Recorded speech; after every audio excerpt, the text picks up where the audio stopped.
Welcome to the One Love, One Connection, One Us. I am your host, Reverend Harvey L. Bailey, and yes, you are tuned in to One Love, One Connection, One Us.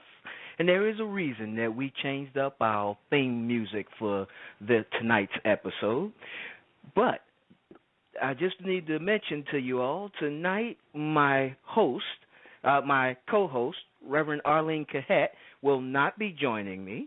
Instead, I will have one of the other members of the Family Healing Circle, the host of his own show, The Sacred Masculine, which will be on next Thursday right here in this very spot, our own resident social worker and ordained reverend, Mr. Reverend Jermel Gilliam.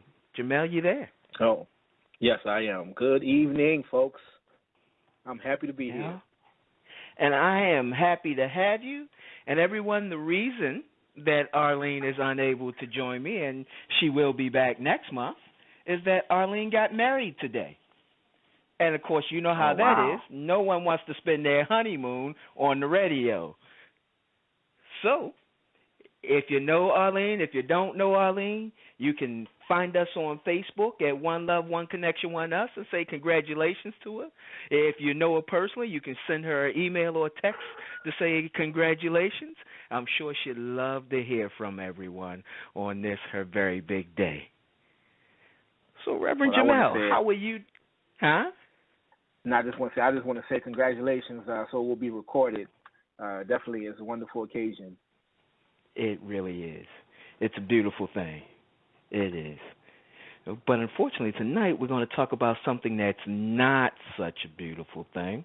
And, Reverend Jermel, have you ever heard me talk about the war on love? Yes.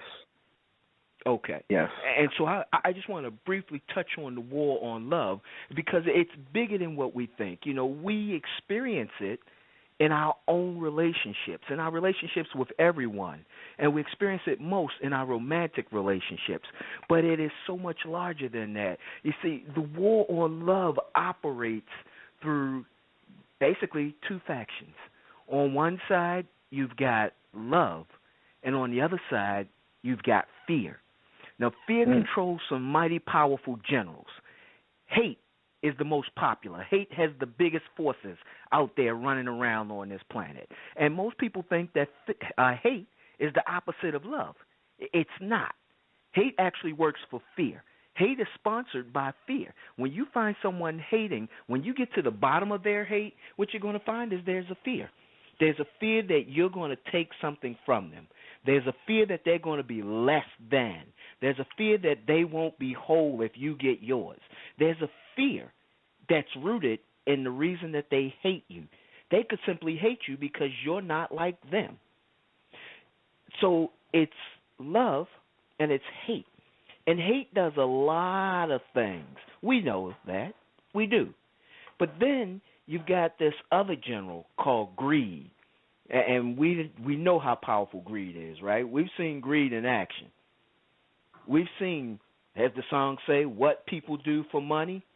Yeah, so greed on its own is very powerful. And when greed gets together with hate, it only makes things so much worse. But then, Jermel, there's the leader of the Special Operations Command.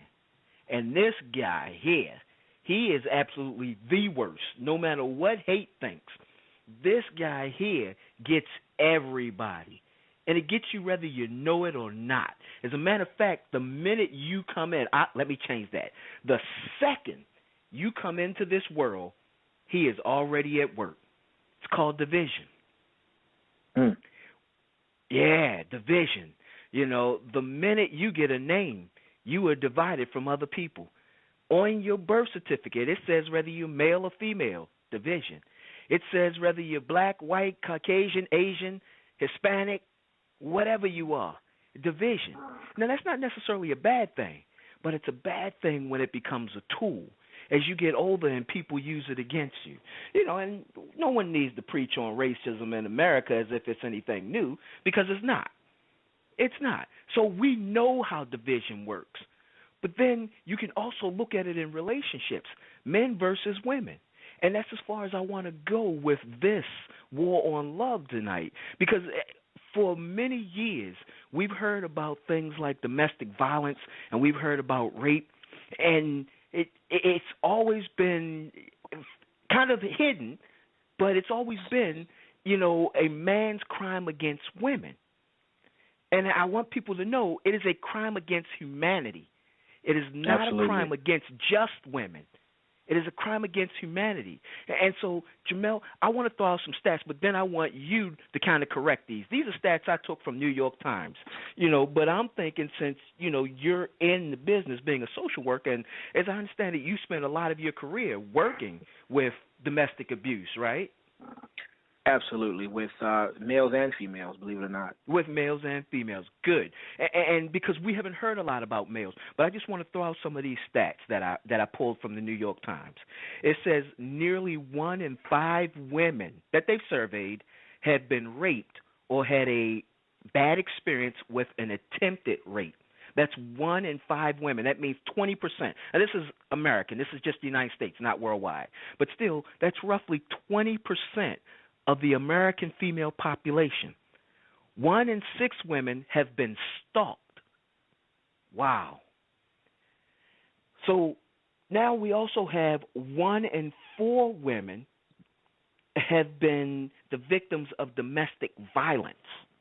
That's 25% of American women have been beat by their partners. Now, the thing about it is that is male and female partners. So it's same-sex relationships as well as heterosexual relationships. But then here's the thing that I hadn't heard before I pulled this, okay? That 1 in 7 men have experienced severe domestic violence at the hands of an intimate partner. And again, that's same-sex and heterosexual. 1 in 7 men. 1 in 5 men or boys, by the time they're age 10, of those who have been molested, 1 in 5 boys have been molested by the time they were age 10. And it's usually by someone they know, a family member or a close family friend. 1 in 71 men have been raped.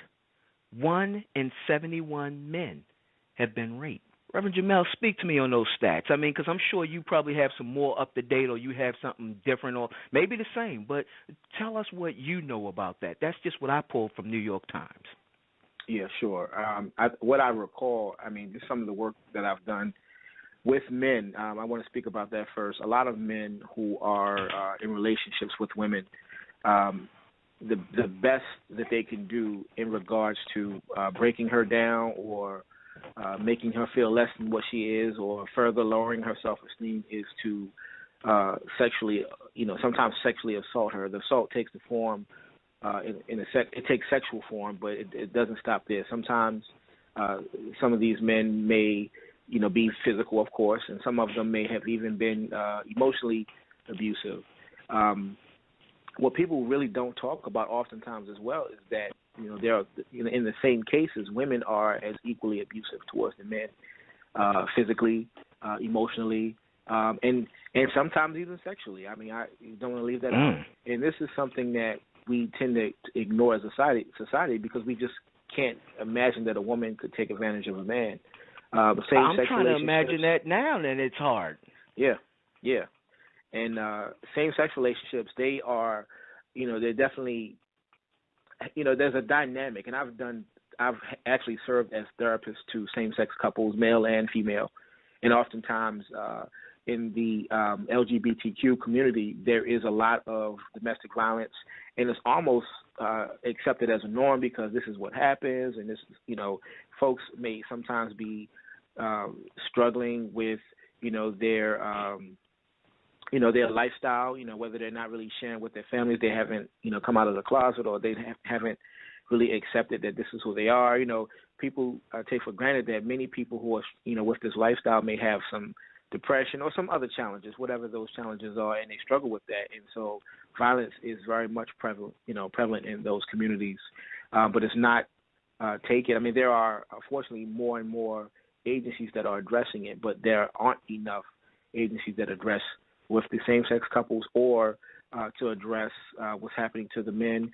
I've worked at House of Ruth, which predominantly work with they basically treat the women, and they provide service for the families as a whole, whether it be the women with children, single, women without children, and even the men. And so I had the opportunity to work with the men as it relates to their own abusive ways towards their women, whether it be wives, girlfriends, or whatever they want to consider these women to be in their lives. That is serious, Reverend Jermel. That is real serious. And we're going to go to a song here. And when we come back, we're going to hear from the first of our guests. And she's going to share her story with us right. It is still one love, one connection, one us. But tonight, it is not going to be about the secret garden. Instead, it's going to be about learning to love again after the hurt. Okay, so we're going to bring in our first guest. This lovely lady is going to share with us her story of domestic abuse. Zakia Lana. Zakia, are you there? I am here, Harvey. Good evening. Good evening, Zakia. Zakia is also one of the hosts. Her show comes on tomorrow night right here at 7:30 on the Family Healing Circle. And Zakia, you're going to tell us your story. Wow, yes, thank you, Harvey, and for inviting me and allowing me the opportunity to share about this subject. It certainly is a subject that is very near and dear to my heart, and I'm so grateful that Reverend Jermel is working in the field with domestic violence. So let me just begin with this. Abuse actually started in my life when I was 4, and I experienced sexual abuse. I know you mentioned sexual abuse earlier. Mm-hmm. The first time I had the experience of physical abuse, I was 15. And that actually was the first and only time that I had the kind of pain that I know so many women and men go through when there's a human being that's putting their fist in your face. I was going with a guy who was 6'1", I'm 4'11", and a very strong, strapping young man. And we had a disagreement. He wanted me to do one thing, and I didn't want to do that one thing, and the way he got my attention was to beat me. And he literally took his fist. And as I say, I bring this quote, he beat me in the face like Muhammad Ali beat Joe Frazier. I was on the Orleans Street Viaduct. For those of you who are in Baltimore, pretty much know where that is, on the east side. And Harvey, I don't even know how to explain how a grown man beats a woman in the face with his fist. And I'm crawling out in the street. I'm crying out for help. Nobody's stopping. He's grabbing me, pulling me by my hair, pulling me back on the sidewalk, and continually beating me and beating me. And then pushing me down the street as my face and my lips are bleeding. I could feel the blood coming out. I just can't tell you how horrible a feeling it is. Even now as I'm talking about it, it brings back up that whole scene and the feeling behind it. I did not go to a hospital. I went to, he made me go back to his house, and he left. And I went, his mother saw me, and she was just, oh, my God, what happened to you? And I told her that her son had did this. She was ready to call the police. Harvey, I wouldn't let her. I would not allow her to call the police because I didn't want to get him in trouble. And that's at 15. I ended up with a face that looked like a monster. My eyes were all bruised and black. My lips looked like 10 lips, just huge. And I stayed like that for, until I healed. Wow. So that was my first time having that experience. When I got married at the age of 21, I married a man who was more verbally abusive. We didn't have the physical abuse, but the verbal abuse. And I was very afraid of him because he, too, was a very big man, and he was a police officer, and he would threaten me and call me horrendous names.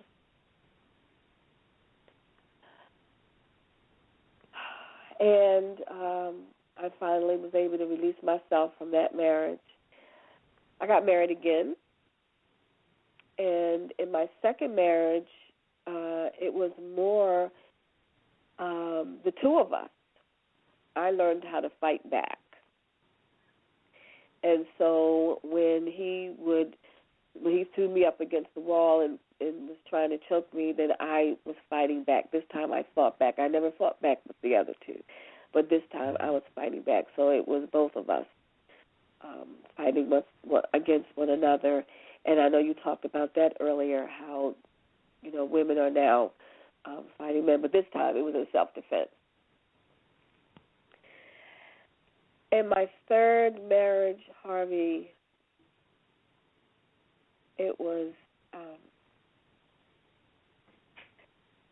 physical, emotional, mental, verbal. I experienced being choked, being pushed up against the wall with his hand around my neck, choking me. I experienced his rage often, very often, how he called me every word that there could be. I don't know what you can say on your on your show, Harvey. We can say a lot of things on my show, but right. He called me every B word that could possibly be, and the one thing that this one did that I had never experienced with any of the other abusers was he spit in my face. And he did that on a couple of occasions. And so I can say that, mine is not the worst story that there is, because I've heard other women who have been totally brutally beaten to the point where they've had arms broken and legs broken and thrown downstairs and all kinds of stuff. So that did not happen to me. But any kind of abuse, any time a man puts on a woman is devastating. Is absolutely devastating. And I will say this, I hear people often say the worst thing that can happen is to have someone spit in your face. It's a horrible feeling. It is an absolutely horrible feeling. It's a degrading feeling. But that spit, I was able to wipe off. But that fist left lasting. And the emotional bruises last even longer than the pain of the fist. As a kid, I want to get Jermel in here, and I want Jermel to, share some of his thoughts about what you've just said. Reverend Jermel, if you would, please. Yeah, she said a lot. I definitely hear that there were a lot of moments where, these were men that you loved, but it sounds like they didn't love themselves enough to treat you better. And so, unfortunately, that's a story that a lot of women have. Some of these guys never witnessed a man loving their mom the right way. They never knew that love. They never saw their own dads, loving any women. So for them, this was the best thing that they could do. That's all they knew, was to lash out on you. They were essentially projecting their own issues out on you that they'd have no control over. And I'm speaking, just speaking with the experience of working with the batterers at the House of Root. A lot of these guys just didn't know how. They would lash out. They were very apologetic, and we all know about the cycle of abuse. But they would still be with these women in these relationships, and it would continue. The cycle would just continue over and over again. They would be very apologetic. You would get flowers, love, sex, all kinds of great things. And then as soon as they get angry, they're back to square one. And so you suffered that, and a lot of women, millions of women out there suffer that. And so it's unfortunate. And so you took a stance of mutual combat eventually, where you fought back, and we saw that in the Ike and Tina Turner movie. Mm-hmm. She fought back, and what's love got to do with it? If you pay attention, absolutely. When you watch the show with women, they cheer. They cheer. When you watch the show, my wife loves to talk about this episode from, I believe it was this Christmas. I remember the scene. Yeah, and, with the baby oil coming out of the shower. Yeah, she put the baby and beat a grown man, who was cheating on her. She beat him with the belt, and I remember everyone cheered at that moment as well. So there's a sickness in our community, and I'm not even going to say the black community. I think that's in society as a whole. There's a sickness where we need to see something wrong with that. When you're in masculine circles, if they're not healthy masculine circles, you may oftentimes find yourself hearing and listening to guys, hey, I had to slap, I had to, whatever they, talk about doing. And I had, unfortunately, recently was in a barbershop, and they were doing the same thing, and I just kind of said, well, that's not cool. The guy was just kind of, some bravado about how he was treating his woman, and, I just kind of said, that's not right. He wouldn't want his daughter or his mother to be treated like that. Of course, I was, not accepted at that point. But the truth is, no one wants that. And so, I think, it's definitely, I'm apologizing on behalf of men abroad, sister, that you had to endure that. But it sounds like you definitely became a stronger woman as a result of it, because you realized, what you were willing to accept and not accept. There's a lot of unhealthy people out here, and they're hurting. And unfortunately, the only way that they feel better is by hurting other people. Yeah, hurt people, and violence is never, like you said, Reverend Jermel, it's a sick community, and it's not a racial thing. You think about it, it always have been. Gladiators, that wasn't about black people. That wasn't even us involved in that. But when you put someone in a cage and it's a fight to the death, or when you put someone in the fight with lions, you see, we've always enjoyed the violence. And I talked about division, so I'm going to go ahead and jump in. I don't want to separate myself. I've studied martial arts. I was an amateur boxer. I had a 3-0 record before I quit. I went into the Army to be the baddest thing you ever seen, lean, mean fight machine. So I spent 5 years in the infantry. And then I did another 3 years in field artillery, which is still combat arms, and I was special weapons there. You know what I mean? And so violence has always been a part of what I've done. I was a bounty hunter. I was a private investigator. I was a correctional officer at BCDC.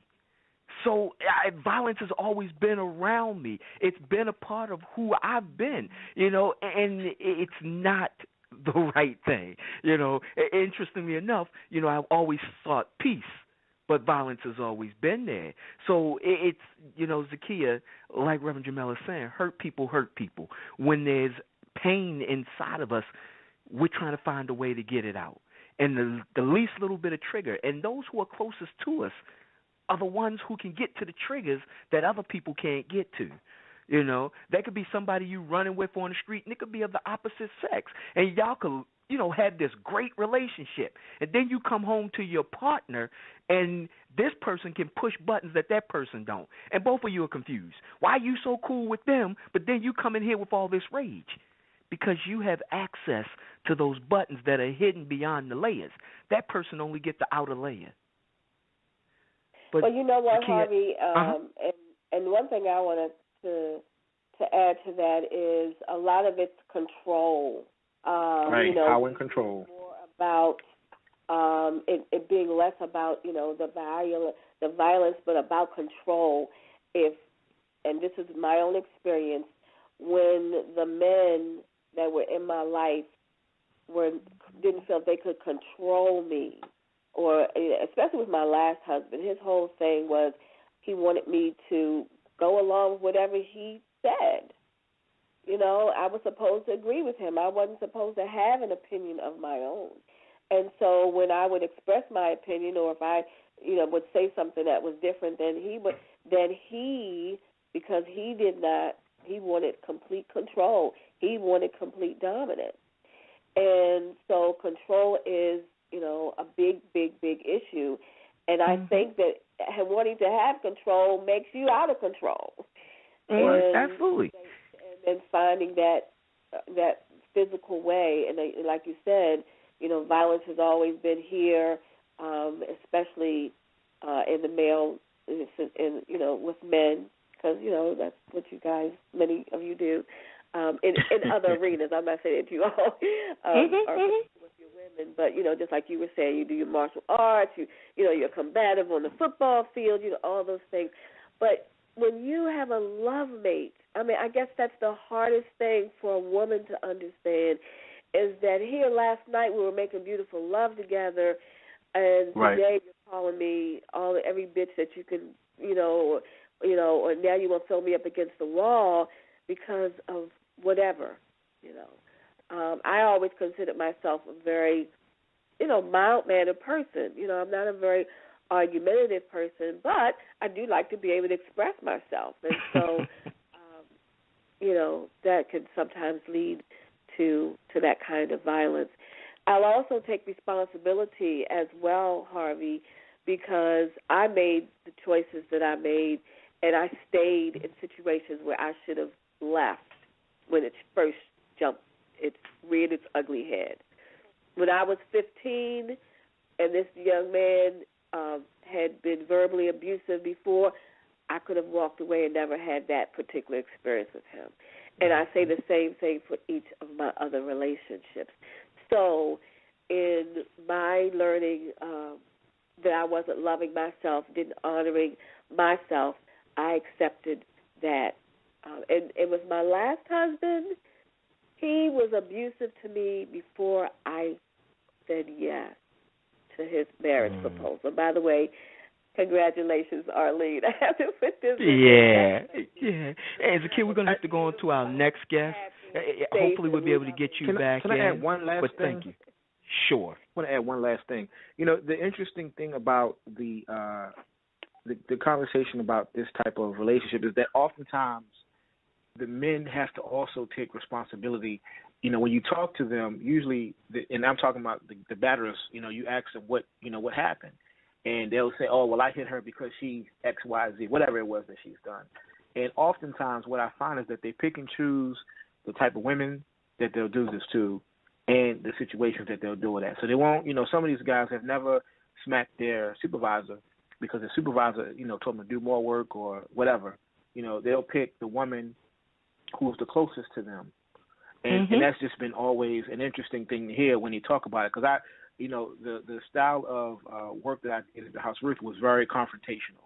So oftentimes they weren't happy to be picked apart at their stories because they have to all tell their stories. So it's really important that we talk about this because, these things are done in the dark. They're done behind closed doors. They're done in homes. They're not done in public. I know you shared your story, but more than likely these things are done behind closed doors where, no one will tell or stop or interfere. And it's unfortunate. And not only is it done, and what I have found, and what many women Zakia, I really don't want to cut you, but I got two other guests I got to get in here, so I got to get some more stories. I'm sorry, love. Yeah, I'm sorry about that. I do thank you so very much for allowing me the time to share. God bless. Oh, I appreciate you. I appreciate you saying thank you, and appreciate you saying that you do it. All right, Jackie, are you there? Yes. Good evening. Good evening, Jackie. How are you today? I am wonderfully well. Thank you so much. How about yourself? All right. I am excellent. Whole, perfect, and complete. What more can I say? Now, Amen. Jackie, I know, from hearing your story that it's a little different from Zakia's. And so if you're ready, we're ready. You can go ahead and share with us what happened in your life. Yes. Thank you so much, Harvey, for allowing me to have this opportunity to share my story. I, too, will begin where domestic violence began in my life, and that is as a child, seeing it as a child with my mom and dad. And the one thing that I said to myself that I would never allow this to happen to me, where someone would put their hands on me where I would not like it. And so I was at a party. I was young, just got out of high school and seeking and searching through life and whatnot. And I went to a party. I was drinking, and one thing led to another. Met this guy and went off with this guy. Like I said, I had been, drinking, and we had got together, and that's where it all became, where I was gang raped. I did not realize that I was being abused as well until I spoke with you, Harvey, and that's when the light came on. And with that experience, there came shame. I was angry with myself. I blamed myself. I felt like I deserved it. Everyone knew about it. Everyone was talking about me. And I had to live with that. So I never let it go.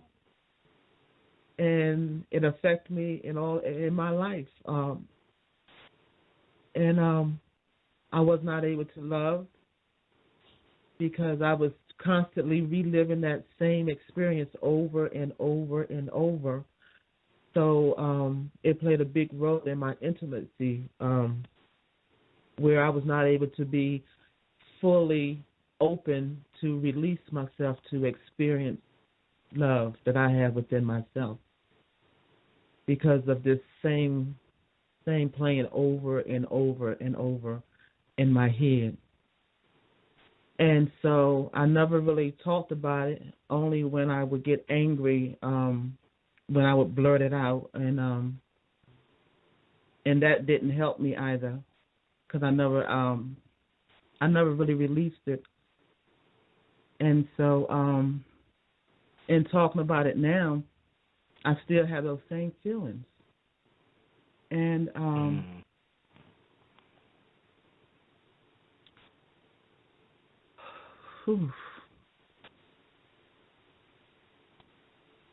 it's been a moment. It's been over 30 years, and it's still affecting me to this day. And It can. Mhm. No, go ahead. Oh, I was just going to say, it can be very devastating. It can be, because as I mentioned with Zakia, the physical pain can go away. Even broken bones can be mended. But the emotional trauma behind it can last a lifetime. Yes. Yes, most definitely. Especially when you don't deal with the issue. Covering up, and that's what I had been doing, masking it. But what I was masking it with was with drinking. That didn't help it. So I didn't want to feel the hurt. I just wanted to be numbed. I didn't want to feel anymore. I came real hard. It's like I got mine, you got yours to get. I just became this person where no one is ever going to violate me ever again. I had no feelings. Nothing mattered. Mm. But deep down inside, everything mattered. I wanted to feel. I want to feel love. I want to give my love. But because I covered up for so long and allowed myself to be hard and not allow myself to feel, I put all these bricks, built all these walls up. So I was captive from within inside of myself. I built my own prison within myself. And so now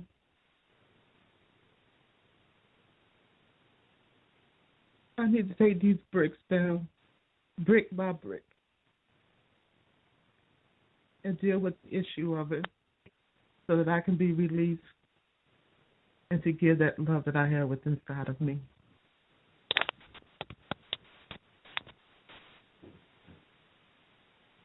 Okay. And Brother Jermel, again, I want you to, chime in, and I want you to speak to what Absolutely. Jackie has just shared with us. First of all, I want to brother. thank you for opening yourself up to us. You don't know that your sharing has, one, exposed what's happened to you so you can deal with it, and two, there may be someone listening to this broadcast or recording, and they may be thinking exactly the way you've thought and have said to themselves, it's time for a change. So I want to congratulate you for this victory, the victory that stands, it stands for justice, it stands for change, and, from here on out, you have no place to go but up. I heard what you said about self-medicating, and oftentimes people do that, but I want to encourage you to, I don't know what jurisdiction or what part of the country you're in, but to consider talking to someone that you trust, that you feel comfortable with, that will just listen. That'll help you get to a place where you don't have to, help hurt yourself. You can only, improve from the situation and get better. And they say time heals all wounds, and I think this is the same. Oh, yes. Yes, most definitely. I'm down in southern Maryland. I'm in Maryland as well, so I'm down in Charles County. Okay. And, I'm just releasing what I had released tonight was great for me. And I don't do those things anymore. I'm not as cold and frigid and all that stuff, I'm in a different space, a different place now in my life where I am love. I know I am love, and I am Absolutely. loving, and I am receiving the love. And I'm just in a beautiful place where yes. I receive the support, So, I really am in a good place now where, and I'm ready to release and those bricks that I have, walls that I build up, so that I can release those and continue in love and light and honesty. Release, taking off the mask. Absolutely. And we've never met, but I know some people in Charles County that you could talk if you so choose. I don't want to force this on you, but I definitely want to let you know that help is out there. And, there are people out here listening to the same broadcast. So if there's, men or women or men that are in situations, I think definitely, Harvey, I think we would be doing ourselves a disservice if we didn't encourage them to seek help. If they hit us on, hit me on Facebook, maybe, and I definitely could find some information for you. I'm open to that, referring, making some referrals. I think the only thing I would need for folks to share with me if they have insurance or if they don't and what kind. If they don't, there's always someone that can do the work pro bono. So I want to just put that plug out there. Jermel, if you want to go ahead and give your information. Also, at the end of the show, we do have a resource specialist, and she will be talking to people. Again, she is in Maryland, so most, if not all, of her resources are going to be in Maryland or the Baltimore metro area. But we do have a resource specialist who's going to come on and, talk about where our listeners can get some help for domestic violence, molestation, and rape. Perfect. And so, Jermel, if you go ahead, give your information, if you don't mind, right now, and then we're going to go to a commercial. So I can be reached on Instagram. I'm on Instagram, but Facebook, they can inbox me at Jermel A. Gilliam, and Jermel is Jermel A. Gilliam. My email address is givethanks, and that's GIVETHX @live.com. And so either way, you could contact me, and I will respond via phone immediately. So I'm complete. All right. And Jackie, let me ask you. Jackie? Yes, I'm here. Oh, okay. Before I let you go and we go to commercial, is there anything that you'd like to say, anything you'd like to share, any final thoughts? Anything you'd like us or the people listening to know? Yes, I would like to say is that, we go through, with what I went through, my experience, I did not have to hold on to it as long as I did. There's help out there for us, and we don't have to go it alone. Share your story, speak up, so that we can heal and don't have to carry this in our lifetime, so that we can live a joyous and prosperous and loving and peaceful life instead of being in the hurt, the pain, and the sorrow of what someone has done to us. There is help. Amen. Thank you. Thank you, Jackie. And it's important to mention, I just want to say this real quick before we do go to this commercial, is that many of us have heard it said, if not everyone, hurt people hurt. And Zakiya keyed right in on it that, it's about having power. But if you think about it, the more you're hurt, the less you have power. Or at least that's what the mind tells you.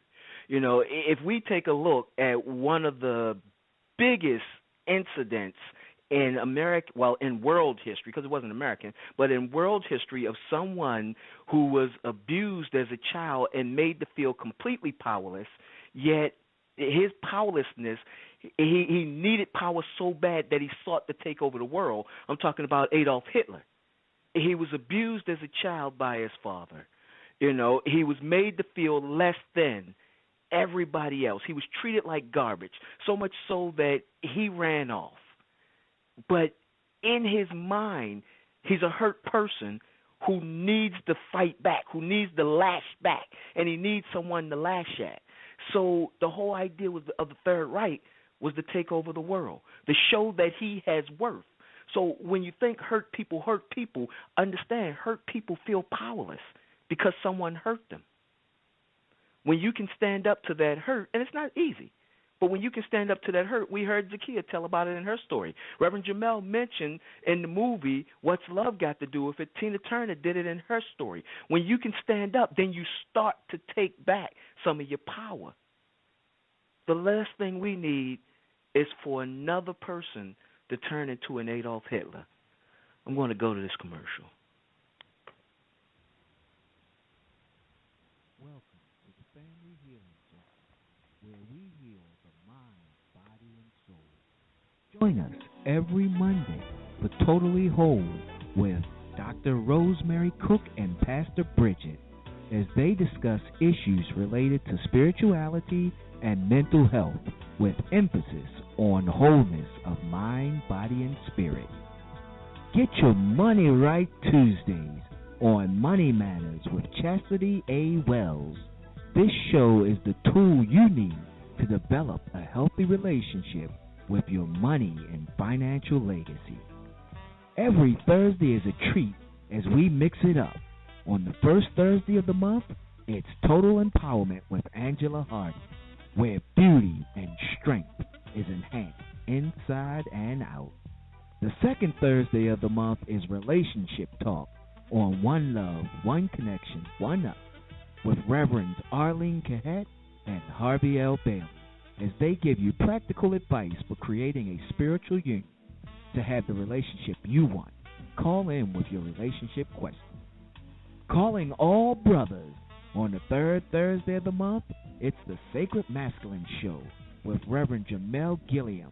It's a show for spiritual brothers and the women who love them. When there is a fourth Thursday in the month, we have the Healing Paradigm with Reverend Arlene Cahet. healing the mind, body, and spirit through changing viewpoints. Every Friday, let's talk love, sex, and nutrition with sexual wellness coach Bondria Walters and sex enthusiast Nakia Lana. The hottest sexual health and wellness and nutrition show around. This is for the grown and sexy. Listen at your own risk. If you don't know, now you know. The Family Healing Circle on Blog Talk Radio, 7 p.m. to 9 p.m. It's the best in entertainment, education, and talk radio.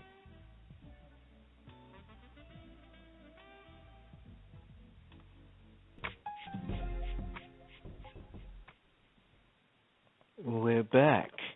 All right. So, Reverend Jermel, before we get to our last guest, I want to have a little conversation. We all know what's going on out there. And that song that we just heard mixed with, some thoughts of a client that I was working with made me realize that as a relationship coach, we need to start to look beyond just, I'm not saying eliminate it because it's very important, but just communication issues and, what we deal with on a one-on-one. We need to look at the reasons certain things are going on. So, yes. As a licensed social worker, let's talk about what people can do. And again, it's men and women who are going through this. How do we start to work towards healing those deep, deep pains that's got us in this situation? I mean, I would say definitely we should first acknowledge it. I think denial is the first sign that there's something wrong. When something is happening to us and it's right in your face and your friends see it and, but you don't see it because you're going through so much, that's the one thing that needs to be, basically a mirror needs to be shown upon it. True story. I used to work with youth who were referred to me because they themselves had participated in inappropriate sexual behaviors. And it is amazing how much it was a part of who they were, their culture, their families, their belief systems. They just felt it was okay. The young men, there were a few young women, but the young men, they felt it was okay to talk to young ladies like that and treat them like that. And it wasn't until, I took the stance of, I said it earlier, what if it was your mom? What if it was your little sister? And they would get angry about that. I mean, that passion that they demonstrated, their anger that they demonstrated was just an example of how other people were being made to feel at their hands. And it's important that they learn, I call it healthy sexuality. There's not enough of that being taught in schools or in society. People just grow up thinking this is how you're supposed to treat women, and it's not true. Or women may say this is how you're supposed to treat men, but it's not true. Until we can, as you said, stop the war on love, this thing is going to keep happening. People are angry for the wrong reasons with the wrong people. Mm-hmm. All right. And so I want to go ahead and open the lines up. If you want to chime in, if you got any questions, if you have any thoughts, anything that you want to say to us, go ahead and press 1 on your phone, and you can get in on the conversation. All right. And so, Reverend Jermel, I hear what you're saying, because I got to tell you, not that I was one who believed in disrespecting women, at least not with the words out of my mouth. But, I'm going to be honest. I grew up in the hood, and there was just certain things that you didn't put up with, when it came to, and it was like you said, thought to be normal. I was probably about 13, maybe 14, and, the older cats on the corner, they had to be in their 20s. And they would tell me things like, man, you can get pussy before you can get a woman to fix you a meal. And, you treat a good woman bad and a bad woman good. And, there was some other, street knowledge that they would put down to a young brother. And so, though I weren't one to curse you out, I did have a strong mentality that you just weren't going to treat me or talk to me any kind of way. But, I felt like I'm treating you like a queen, so you're going to treat me the same way. And if I felt that you undercut me how I should be treated, you get a pink slip quick, and move on and not give a second thought about it, And if I really like you, then, and you may not have got a pink slip, you might have got some very sharp Scorpio words. It's guaranteed to hurt your feelings. You know, so it's a long path from there to here. But, you know, I just want to say I understand what you're saying because it's very real out there. We Absolutely. grow up with this kind of, you know, knowledge all around us. And unfortunately, sometimes the people we learn it from are the people who should be teaching us better. You know, grown men in the 20s should not be telling, you know, young teenage boys how to get over. Absolutely, and that happens all the time. It happens all the time, and you know, when I think back, I mean, you know, my first interactions, and you know, a lot of young men, they have stories of watching their dads or their uncles or men in the street, you know, fight their women. And I remember my next door neighbor when I was younger. He that's what he did to his wife, and we were friends with their daughter. My mom's second husband, you know, the same thing. And I could name, you know, countless number of times where older men in my life, they were participating in behaving badly in their treatment of women. And as a young man, you know, you sit and you watch these things and wonder, wow, you know, what the heck is going on? You know, Fortunately, I've had enough sense where I made a decision, just like you, that, hey, I'm not going to be like this.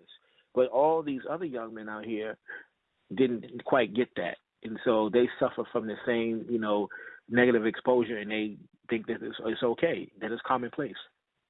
Yeah, absolutely. And see, I didn't grow up around a lot of violence, at least domestic violence, so I didn't see men beating up women. As a matter of fact, I didn't even hear men cursing or calling women out of their name a whole lot. As a matter of fact, interesting enough, a lot of these brothers who were on the corner teaching me this stuff, you call a woman out of her name, he quick to correct you.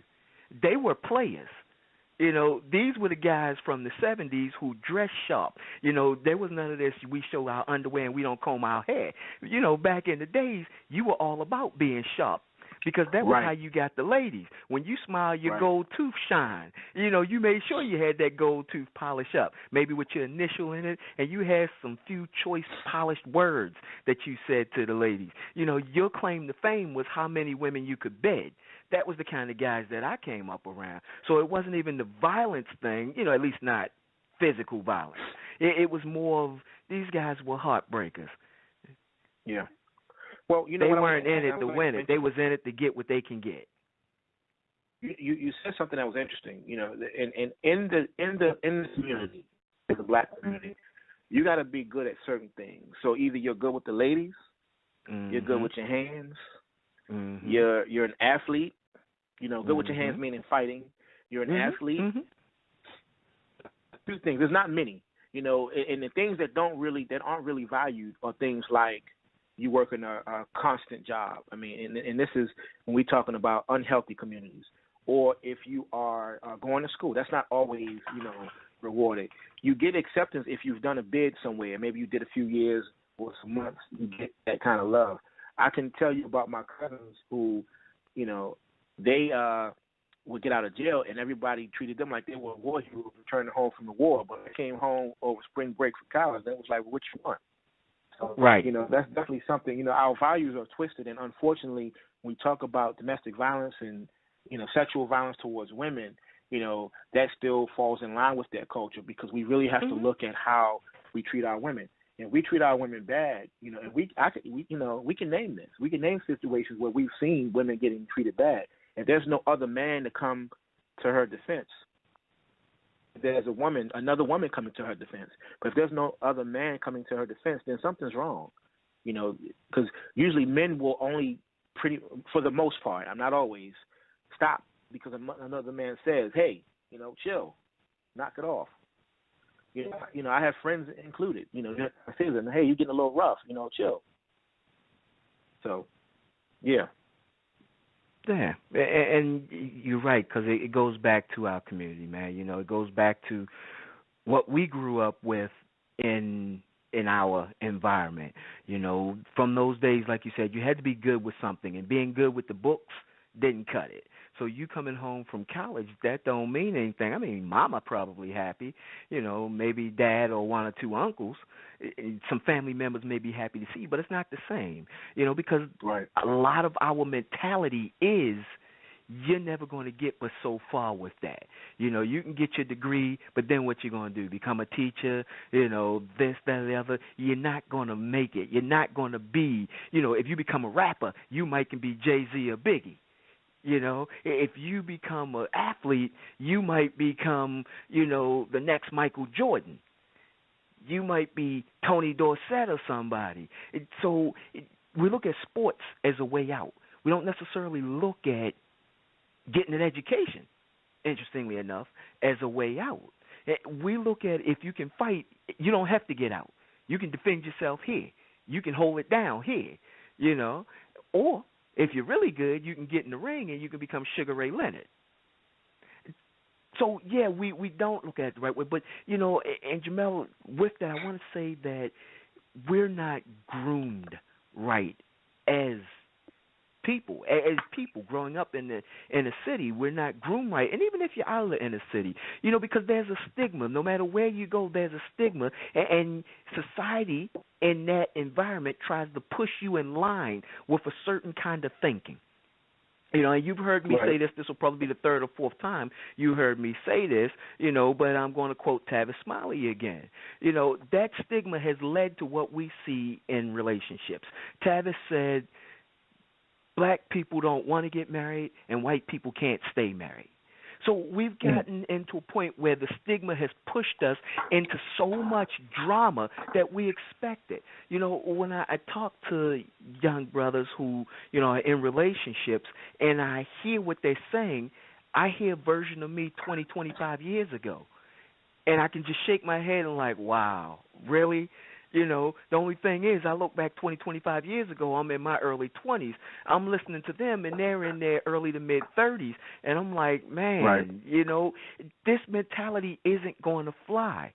If you want to be in a relationship, the best thing we can do for any of us, if we want to be in a relationship, is start a relationship with ourselves. Because as was said earlier, if you want to have power, you got to find power within yourself. You got to have self-love. As long as you can find that love for yourself, you don't need someone else to validate you by loving you. You may want to feel the love of someone else, but you don't need it. And you're certainly not looking for that love to validate you, to make you feel a certain way. And that's what we have done as hurt people. I know that when I was hurting, that's what I done. When I came up, it was not a mom or dad that I could run to. I didn't grow up in a foster home. I grew up with a parent, a child of a single mom. But mom had issues, so hubby was left to do it on his own. And so hubby was listening to the cats on the street who was teaching me what I thought was how to make it, how to survive. Luckily I found a better way. But my relationships was about validating me. And again, when I say that if you didn't treat me the way I thought I was supposed to be treated, you get fired. You get a pink slip, or you might get some strong scorpion words. That's because I needed you to validate me. I needed you to stroke my ego. When we love ourselves, we don't need that, man. When we realize that we are spiritual beings having a human experience, and the emphasis is on spiritual. When we find that at the core of us is God, then we can start to work on some things. And, Jermel, I think this is the perfect point to bring in my next guest, because her story is really going to be different than the two that we've heard. She's going to really emphasize what I mean by being able to find the God within you, being able to understand that you are a spiritual being having a human experience. Tamiko, are you there? Yes, I am. How are you this evening? I am fantastic. All right. Tamiko, Reverend Jermel, Tamiko. Hi, good to meet you. Hi, nice to meet you as well. And Tamiko, would you share with the listeners your story? Yes, I would love to share my story.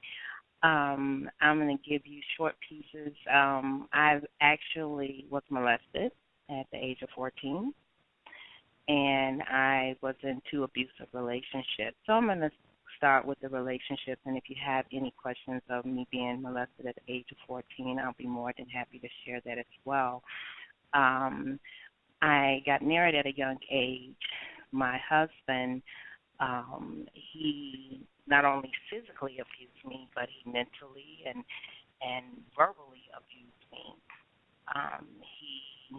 His whole thing was to tear down my self-esteem. Well, of course, at the time I didn't know. At that time I was married. I was between a size 9, 10, 5'11". So whenever, we would have intercourse, I can't call it making love, but intercourse, he would actually, really try to hurt me by saying hurtful words, how no one would ever want me. I had a big stomach. I was worthless. I was useless. And he had 3 women that, he always was with right in front of my face. It went from verbal to physical. They had told him that I said that he was gay. I didn't even talk to these women because they was no friends of mine. And I never forget one day he was asking me about it, and I said, why would I say anything like that? I have kids by you. So why would I say something like that? And I was going down the stairs to go to my car, and the stair railing was wood, but it was old. He pushed me down the stairs. I grabbed the rail. Of course, my hands got tore up from the wood. And this went on and on. Either he was mad at me for some reason and cursing me out, or, feeling the need to take advantage of me. Till I got tired. And, of course, back then I was young, so I would sit on the sofa. I had lost all my self-esteem. I would rock back and forth with my son in my hand. The way I went to bed was the way I woke up, with my hair standing on my head, because I had lost all self-esteem. But there was a song I always say was Tomorrow by the Winans. I eventually got so fed up until I thought the best way to take care of this issue was to kill myself. I never forget, we were in the living room. The doctor had me on nerve pills, and I took a handful of nerve pills. He was talking to my sister at the time. My son was a baby, and he looked at me and he told my sister, he said, "You ain't going to believe this. This dumb bee just took a handful of pills, and I'm about to leave her dumb A in this house to die." He grabbed my son and left. My sister ended up calling the paramedics and my mother. By the time they got to the house, I was stretched out on the sofa. My blood pressure was dropping, and the paramedics said, "I'm going to have to take her to the hospital." Of course, I said, it's no law against dying in your own house. My mother was floored. I grew up with both parents. My mother could not believe it. They said, "Well, we cannot force her. So what we'll do is the next time we get a call, we will send the morgue because she's not going to make it." Well, as you see, I'm still standing. God wasn't ready for me. He had something else for me to do. So that went on. The last straw is when he chased me down the stairs, a flight of stairs, with a butcher knife. Thank God I lived in the same building my sister lived in. I was screaming as I'm jumping. My sister heard me coming down the stairs, and she opened the door, and as soon as she opened the door, I fell into her apartment, and she said, "Don't try it. If you cut her, I'm going to cut you. Don't try it." So we end up getting a divorce. I end up meeting a really nice guy. I got married the second time. He was amazing, just wonderful. I did not carry the abuse of that marriage into the other marriage because I believe that everybody is different. You treat them individually. So God figured, we only need to be together for 3 years, and he called them home. So I eventually ended up in another relationship, which I thought the guy was really nice. And he ended up, being very, very abusive. He made the abuse that my first husband did look like we were just playing a game of patty cake because this man was so abusive. I had a house, a 5-bedroom house with an east wing and a west wing.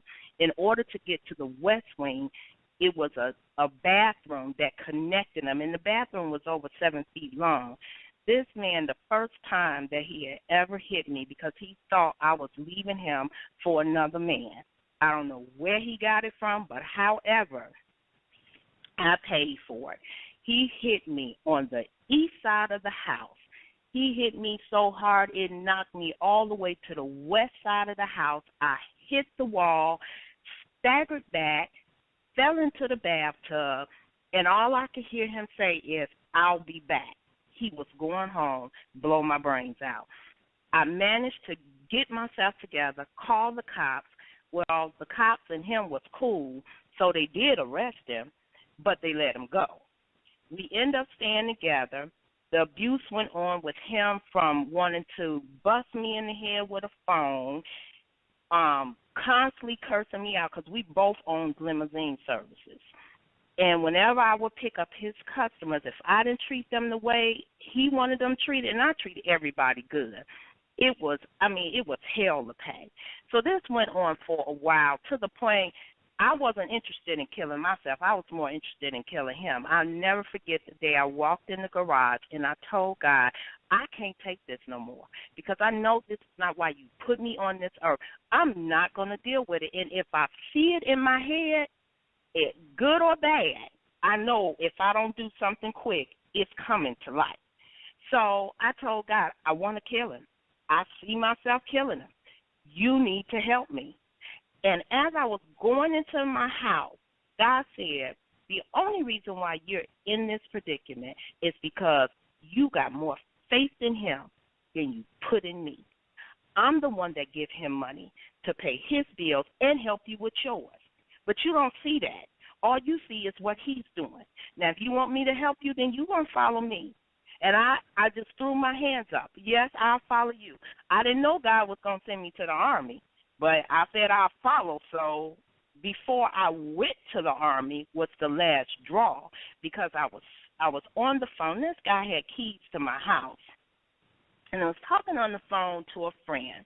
He happened to be under the window listening. He comes into the house and says, "Who are you talking to?" I said, "A friend." You don't know her. It's a friend, my friend. And so he just kept going on, and I said, "Girl, let me let you go." And I just paid him no attention. Why did I do that? This man flipped my TV over, just threw it right on the floor. And when he threw the TV on the floor, and this was one of these big TVs, he grabbed my feet, he dragged me out of the bed, and he just started beating me.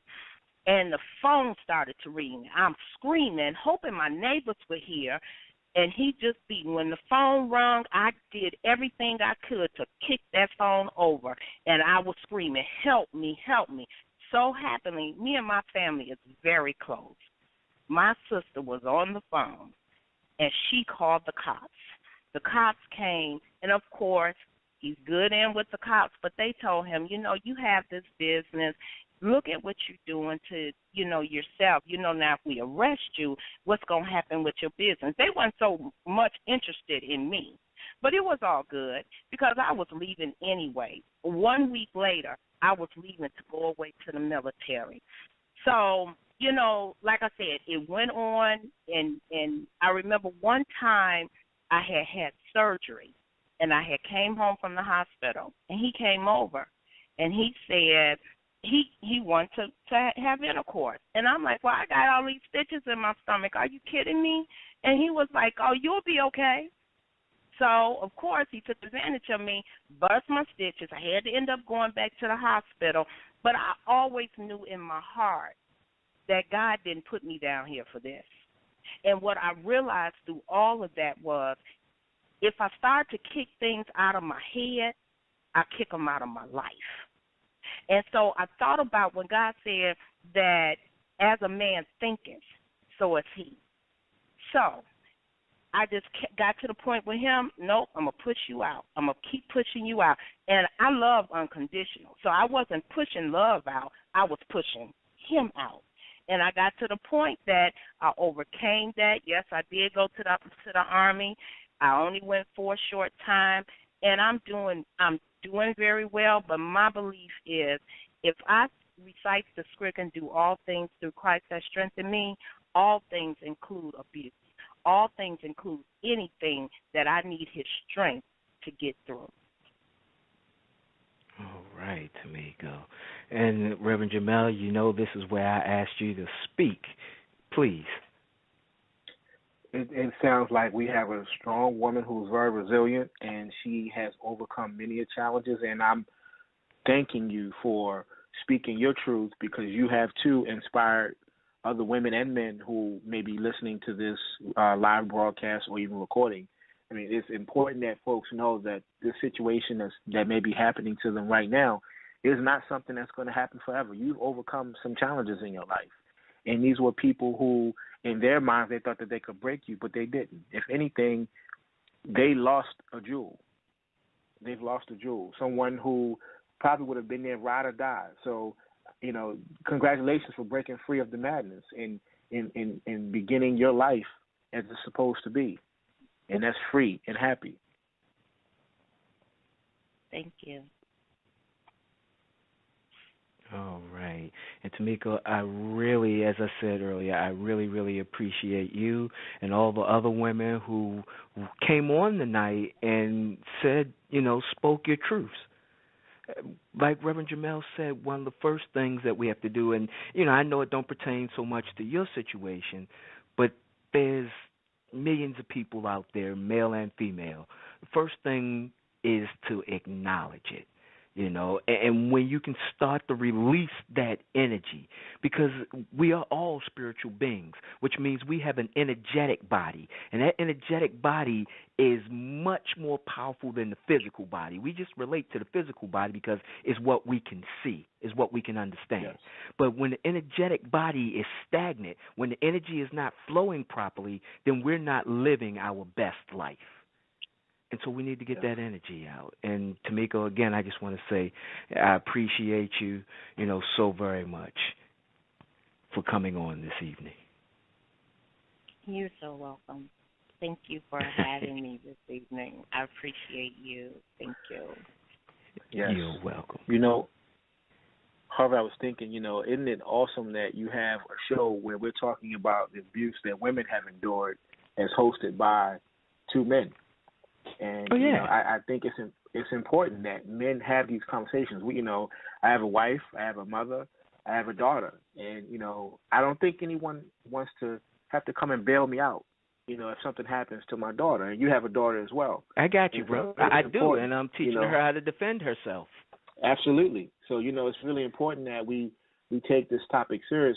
Oftentimes, the guys who have done the most abuse that I've witnessed, they end up with daughters. And, you know, this is God's way of teaching them how to really be gentle with women and not, you know, take them for granted and be violent. They don't always listen. But, you know, some of the most violent men who I've worked with have, you know, not just one, but multiple daughters. So it's interesting when that dynamic happens, because that, you know, that's the lesson that they're supposed to get. They don't always get it, but it's important that they begin to understand that, you know, you don't have to, you know, have this violence towards women in order to exert your power and control. You could just love them. They'll love you back. That's the power right there.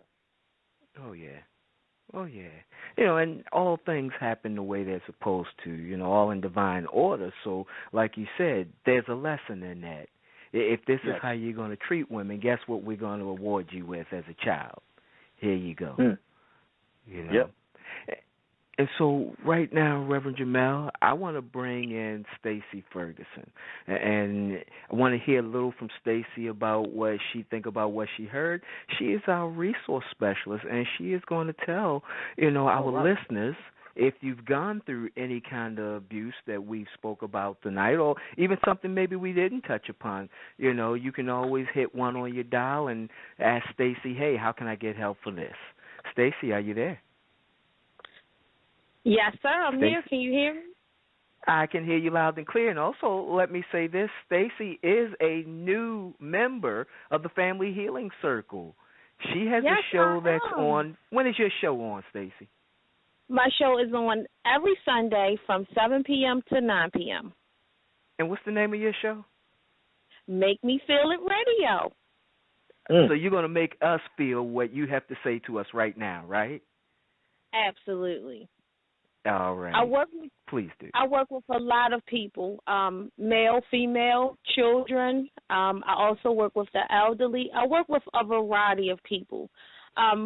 One thing for sure is that no matter who you are, no matter where you come from, no matter what your ethnic group is, all either been or know someone who's been in a predicament where they need help, whether it's domestic abuse, whether it's violence, whether it's sexual abuse. We all either know someone or it's us. There are so many resources out there available for you. You just need to know where to go. And a lot of those resources are free. We just have to take advantage of what we have available for us and know that there's always someone out there. You just have to reach out, and don't be scared to reach out. We are here for you. Couple things. And I'm going to give you guys a lot of information. Fast, please feel free to email me. It's Stacy, Stacy, the letter L, Ferguson, FERUSON 77 @gmail.com. I will be able to forward you the information that I have, and if you need one-on-one, I will be able to refer you to someone who can give you that information also. So I'm going to go through a list because I know we don't have a lot of time. I want to be able to touch bases on a lot of things that may apply to a lot of people. First one is human trafficking. A lot of people don't know that Maryland is number 8 on the list for human trafficking. I learned that through a workshop. I had no idea. There is a trafficking hotline, and it's a national hotline. That phone number is 1-888-373-7888. It's toll-free. It's available to answer any calls from anywhere in the country. They're open 24 hours a day, 7 days a week, every day of the year. They're there for you. If you think someone is encouraging you, is pushing you in that direction to sell your body for money, for goods, for drugs, that's human trafficking. That's illegal. You speak to someone. Sexual assault and abuse. We have the Turnaround Incorporated. They have counseling. Stacey, I'm sorry. I didn't want you to get too far away from human trafficking.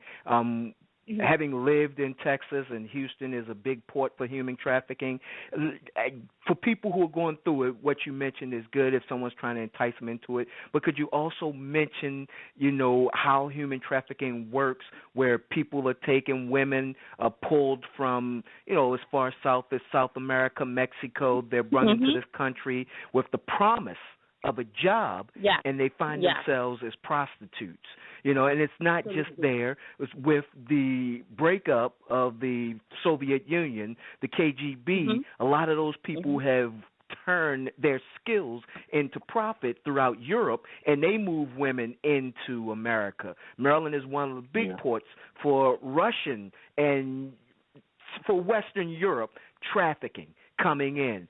So, if you see someone out on the street who may have an accent, maybe they're Asian, maybe they're Hispanic, maybe they're European and have one of those accents, and they are prostituting, chances are they don't want to be there.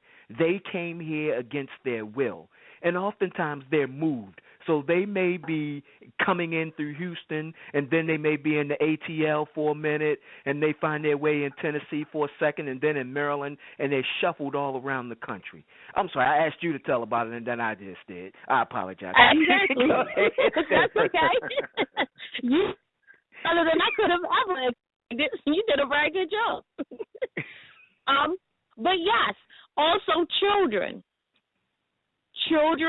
who have parents that are on drugs, they do not have a person that confide in. People that watch our children, that watch how they get home from school. They scope out the situation, and they entice them with, hey, I see that you're poor, you don't really have a lot of money, here's a way where you can make money. And they offer them jobs. So children, not really knowing, they take those jobs. And then the next thing you know, they're prostituting them all over the world, all over Maryland. Maryland has that 95 corridor. Maryland, Washington, D.C., Virginia, you can get all up and down the East Coast, 95. So they might take children from one area and take them to another area they're not familiar with. Those children that walk up to you or at your car and say, we selling this or we selling this, if that child looks unsure, if that child looks scared, don't second guess it. I'd rather you be safe than sorry. Because somebody has those children out there. All the children, some of them, yes, they are out there for their football league, whatever. Some of those children are not. So I just need everyone to be aware. I put it in the back of your mind, because at some point you're going to see something, but now in the back of your mind comes to the front, and you say, you know what? Pay attention. Be familiar with your surroundings. We have to take each other. Be familiar with the children you see in the neighborhood.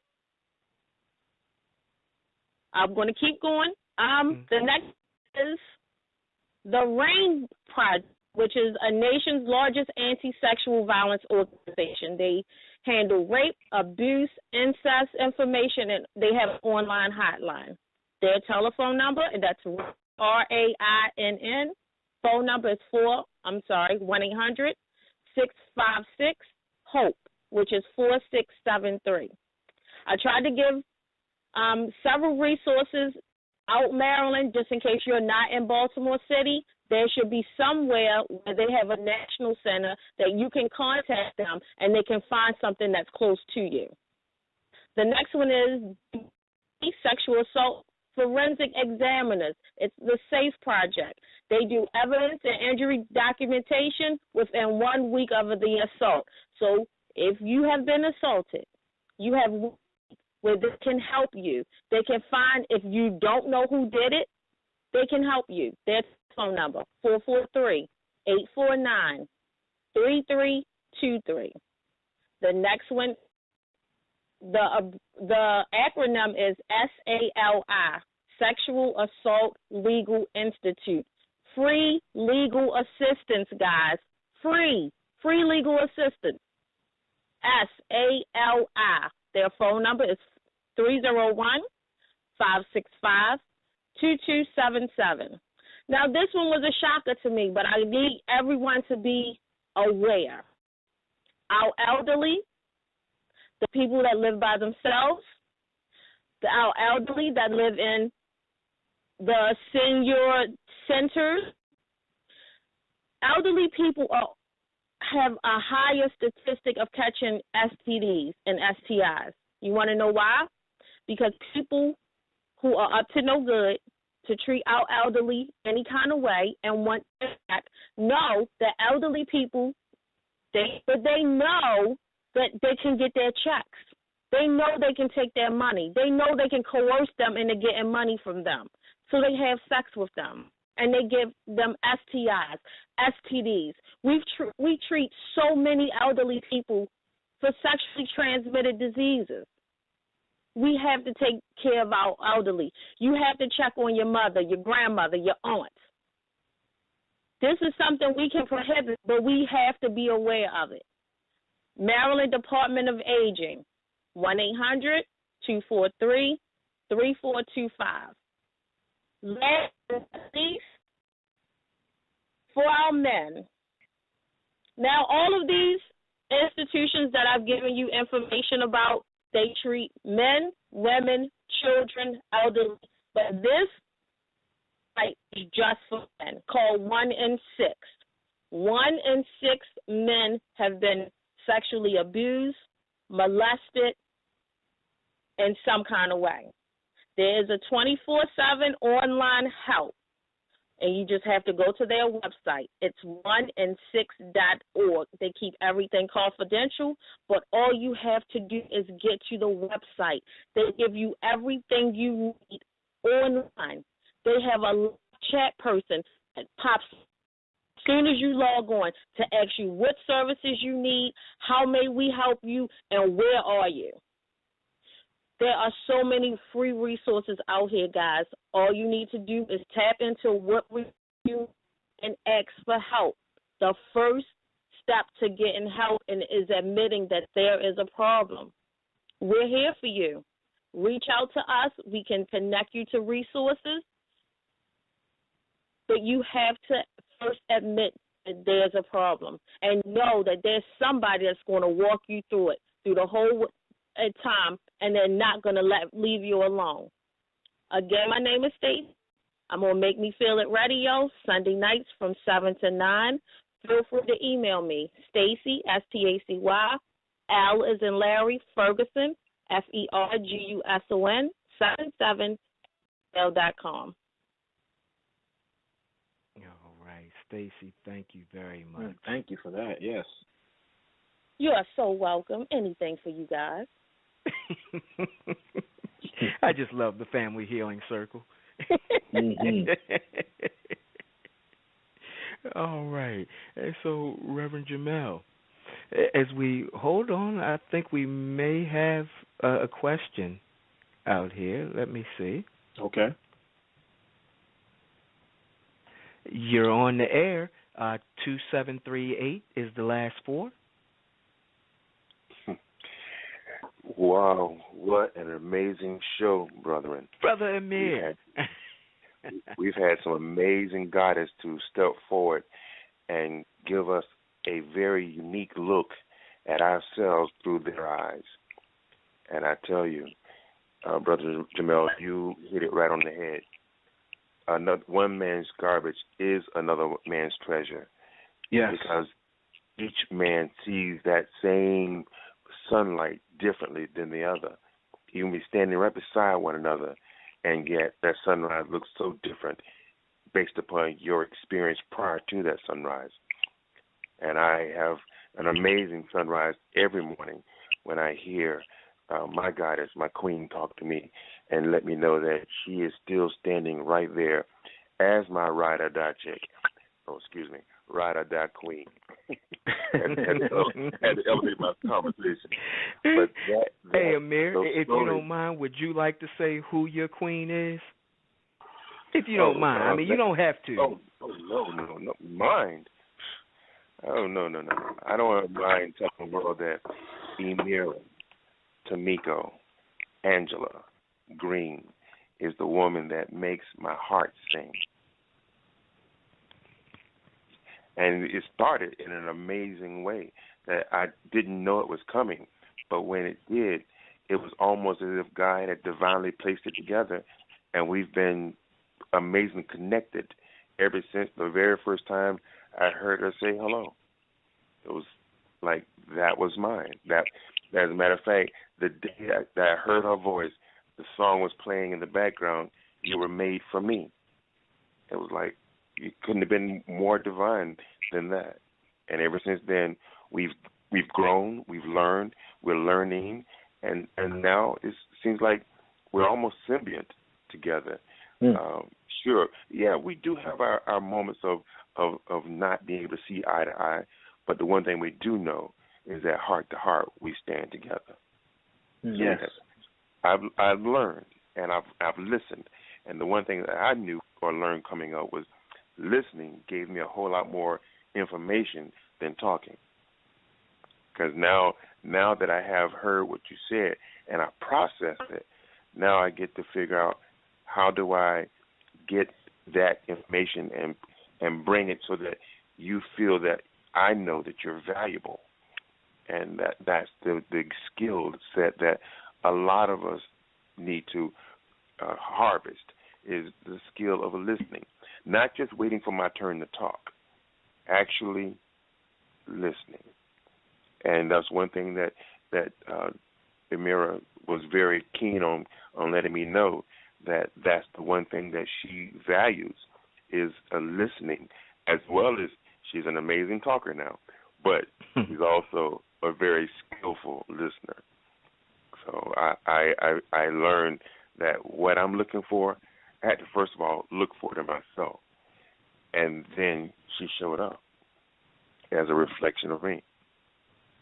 So to the family, my queen, my Emira, Tamiko, Angela Green.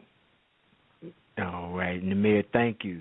We appreciate both you, and we definitely appreciate her for sharing her story this evening. All right, my brother, you have a good evening. Likewise, my friend. Thank you. Take care. All right, Jermel, so any final thoughts? As a matter of fact, you know what? Hold that final thought, and we're going to go to a song, soften the mood a little bit, and then we'll come right back. All right.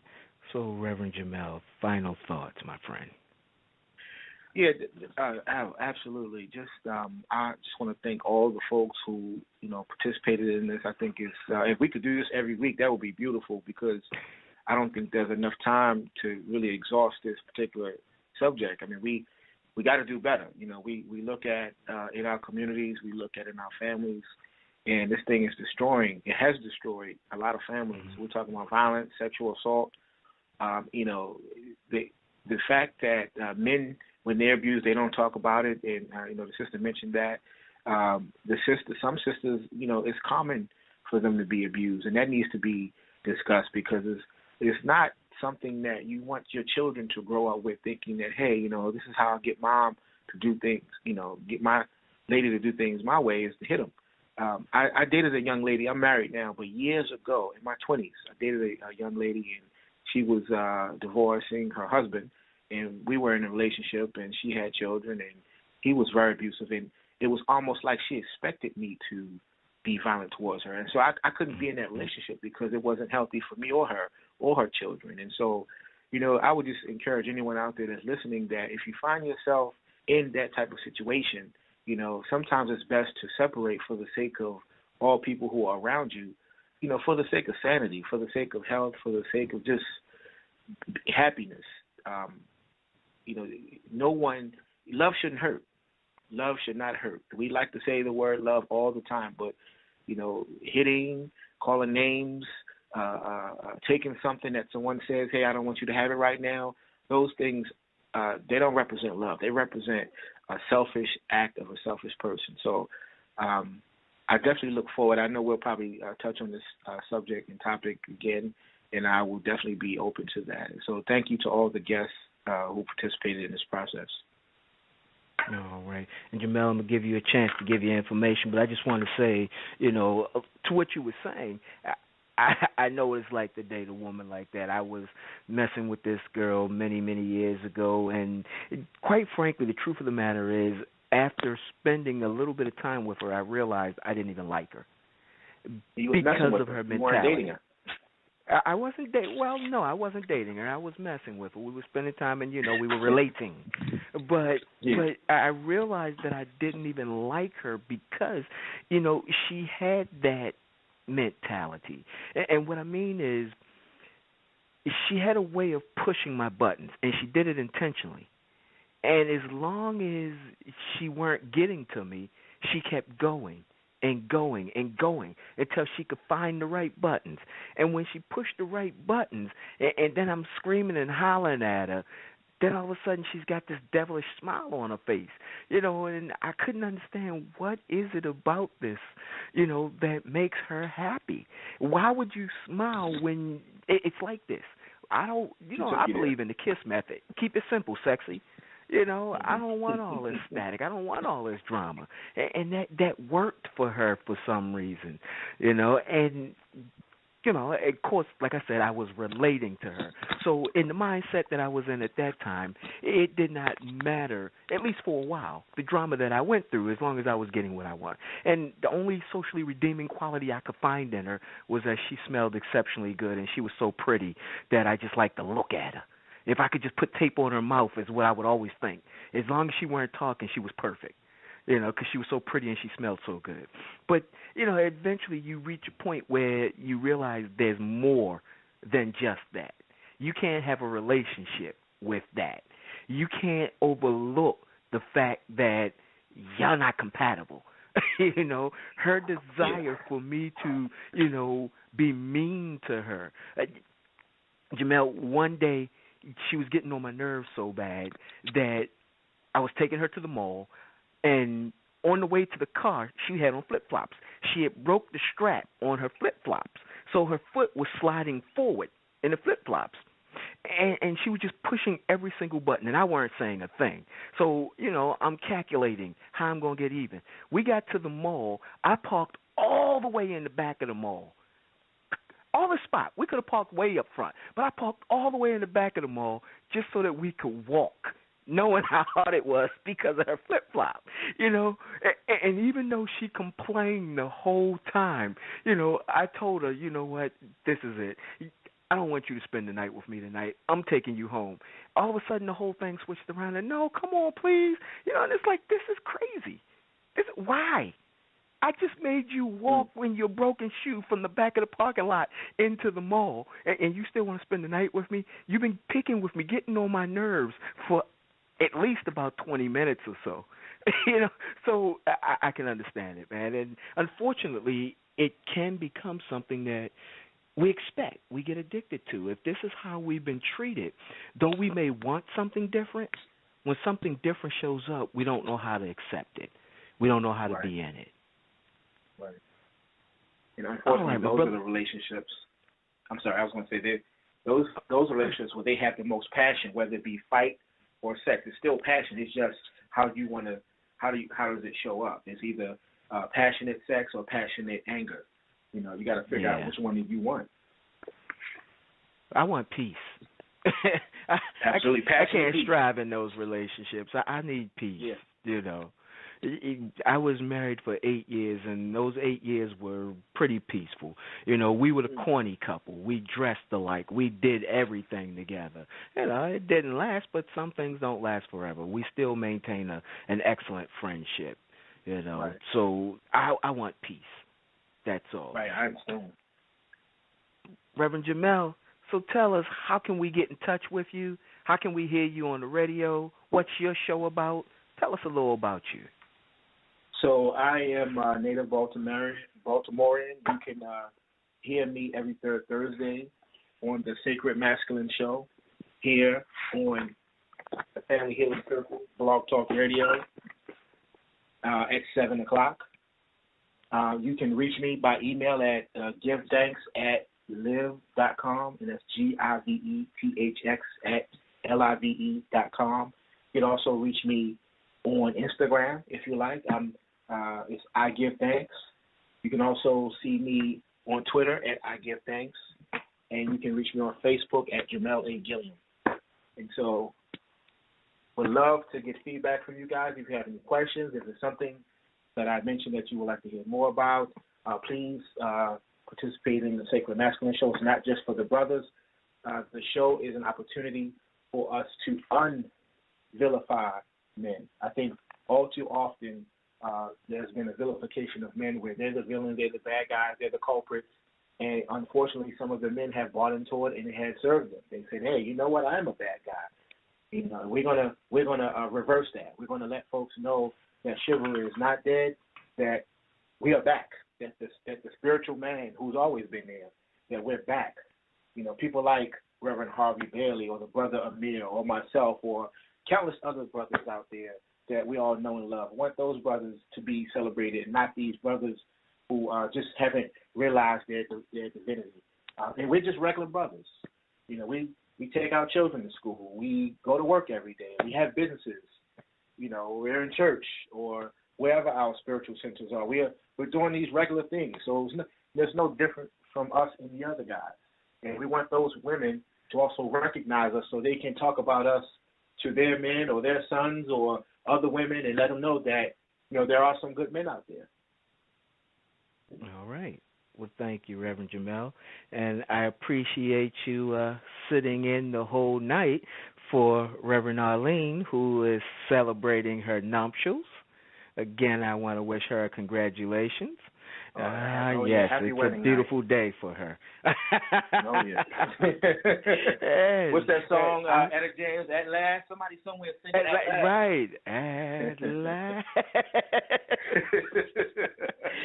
So again, if you know Arlene or if you just listen to us every second Thursday of the month, you can send her a congratulations on getting married today.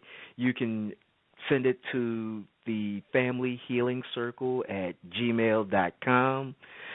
You can go to the One Love, One Connection, One Us Facebook page and post congratulations to Arlene. Or again, if you are a close friend, again and you have her number, you can send her a text. Don't call her because she's busy, but you can send her a text saying congratulations on getting married today. All right, and I want to let everyone know that the Family Healing Circle is now also the Family Healing Circle Media, FHC Media, and you can hear these shows on YouTube. It's already up on YouTube, so go to YouTube and look for the Family Healing Circle. Well, Reverend Jermel, this is our show. It's been a pleasure having you sit in, and I guess we're going to have to do it again at some point. And I am going to have Tupac take us out of here.